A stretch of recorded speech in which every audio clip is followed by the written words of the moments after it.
Deməli, sən günah etməlisən ki, tövbə edəsən. Təvvab olan Allah qəbul etsin.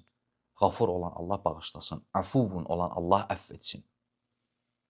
Ona görə alimlər bəhs ediblər nəyi?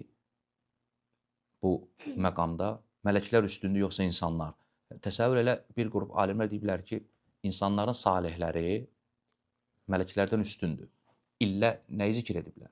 Çünki insanda nəfs var, iradə var, istək var, günah edir. Günahdan sonra qayıdır. Düzdür?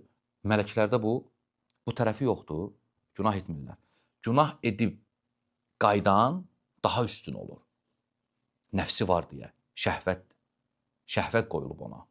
Nəfs şəhvətlə bağlıdır.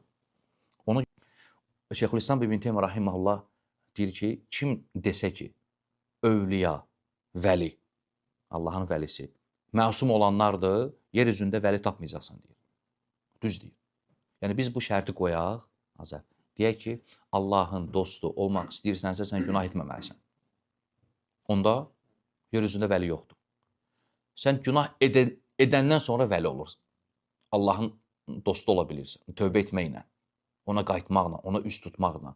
Ona görə İmam İbn Qeym rahimehullah bir çox kitablarında deyir ki, insan günah edəndən sonra elə bir hala, vəziyyətə gələ bilir ki, günahdan qabaqki vəziyyətindən üstün olur. Mömin böyük günaha da düşə bilir. Düşə bilir. Söhbət ondan gedir ki, qalması problem yaradır, düşməsi yox. Günahda qalmaq israrla o problem yaradır, ciddi problemlər. Amma günaha düşməyin özü axsamaq deyilir, büdrəmək.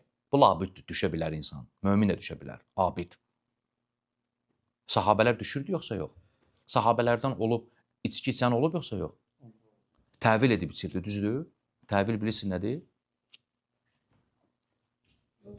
Yozub, əhsən. Ayəni, içki barədə nazil olan ayəni yozur. Deyir, bu bizə aid deyil. Belə içənlərə aid deyil. İçki içir, gətirirlər, şallaq vururlar. Qamçılayırlar. Yenə içir. Gəlirlər, qamçılayırlar. Yenə içir.